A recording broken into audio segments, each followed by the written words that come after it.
Halo, Assalamualaikum warahmatullahi wabarakatuh. Perkenalkan, nama saya Salma Nadina dari kelas 9A nomor absen 38.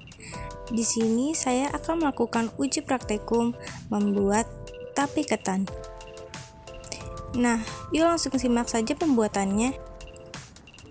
Nah, sebenarnya dalam pembuatan tape ketan ini cukup simpel, yaitu hanya membutuhkan beras ketan dan ragi tape saja. Nah, berikut alat dan bahannya.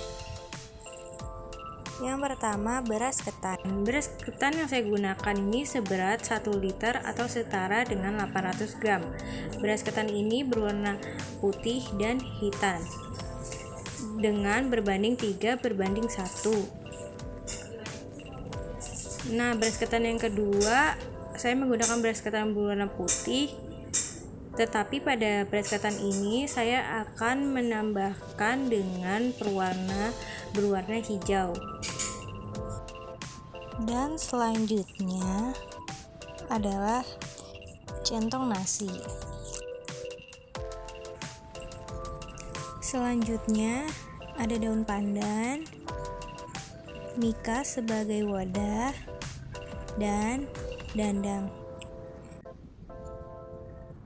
Langsung saja kita lihat ke proses pembuatannya.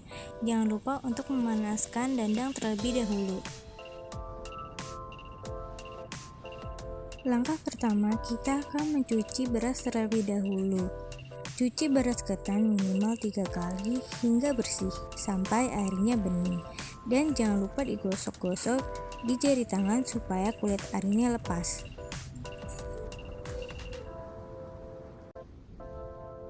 Lalu kita buang atau kita tiriskan. Pencucian ini bertujuan untuk menghilangkan atau membersihkan kotoran atau benda asing pada beras ketan. Langkah kedua, melakukan perendaman. Perendaman yang dilakukan dapat menyebabkan dehidrasi pada granula pati beras. Kemudian kita lakukan perendaman selama 1 atau 2 jam. Sama seperti beras ketan yang tadi, beras ketan ini akan kita cuci terlebih dahulu. Kemudian perbedaan pada beras ketan yang tadi, saat melakukan perendaman, kita akan menambahkan pewarna. Pewarna tersebut didiamkan selama 1 jam atau 2 jam agar beras tersebut memiliki warna hijau yang baik. Teteskan pewarna hijau secukupnya. Setelah melakukan perendaman, langkah selanjutnya adalah pengukusan. Yuk, langsung aja kita lihat ke dapur.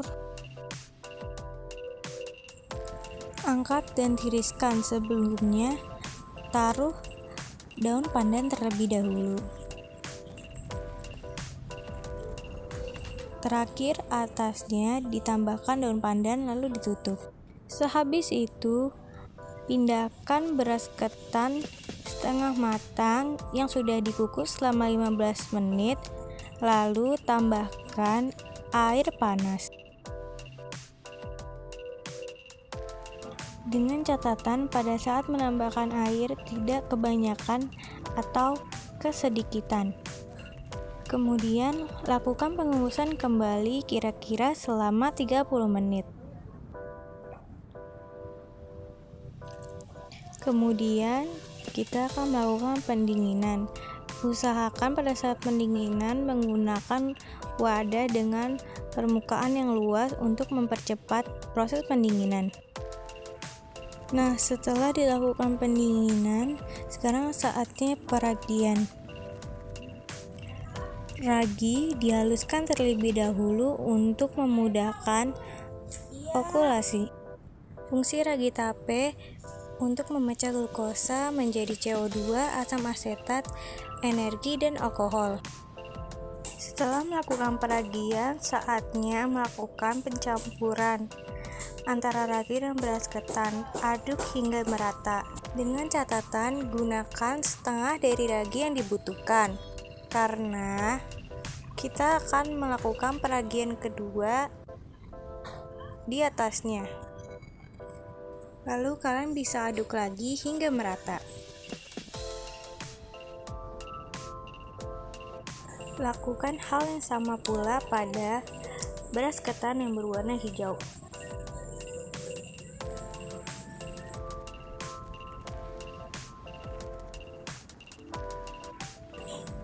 Setelah melakukan peragian, sekarang saatnya melakukan pengemasan. Pengemasan yang saya lakukan menggunakan dua cara. Cara pertama secara tradisional menggunakan daun pisang dan cara kedua menggunakan mika. Yuk langsung saja kita lihat caranya. Masukkan kurang lebih 1,5 sendok beras ketan ke dalam mika. Kemudian tutup rapat.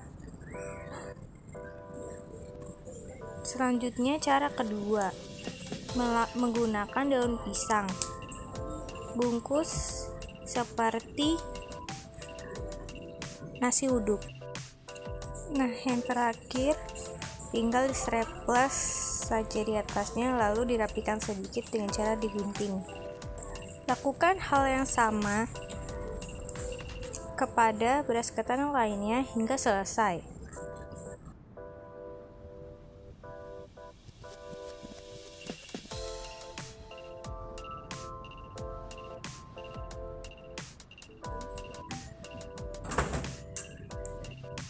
Proses pengemasan telah selesai. Sekarang saatnya kita memasukkan ke dalam wadah yang lebih tertutup dan disimpan pada suhu kamar. Proses fermentasi dilakukan secara anaerob atau secara tertutup tanpa membutuhkan oksigen.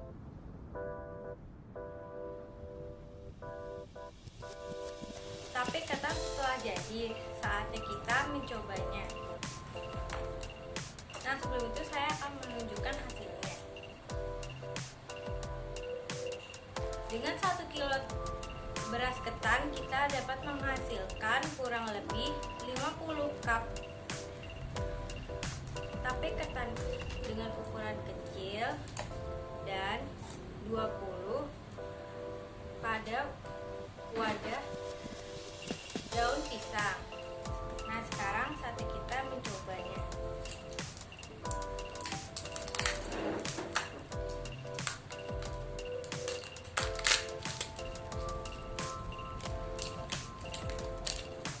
Nah, hasilnya seperti ini dan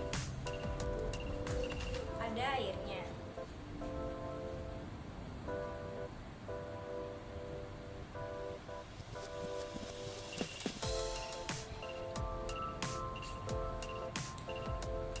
Rasanya asam dan manis. Lamanya proses fermentasi juga berpengaruh terhadap hasil dan kadar air yang dihasilkan. Nah, untuk rasa manis yang dihasilkan oleh tape ketan berasal dari perubahan karbohidrat pati yang terhidrolisis dan menjadi glukosa. Nah, sedangkan rasa asam yang dihasilkan merupakan perubahan alkohol menjadi asam laknat yang dilakukan oleh bakteri Acebacteriat.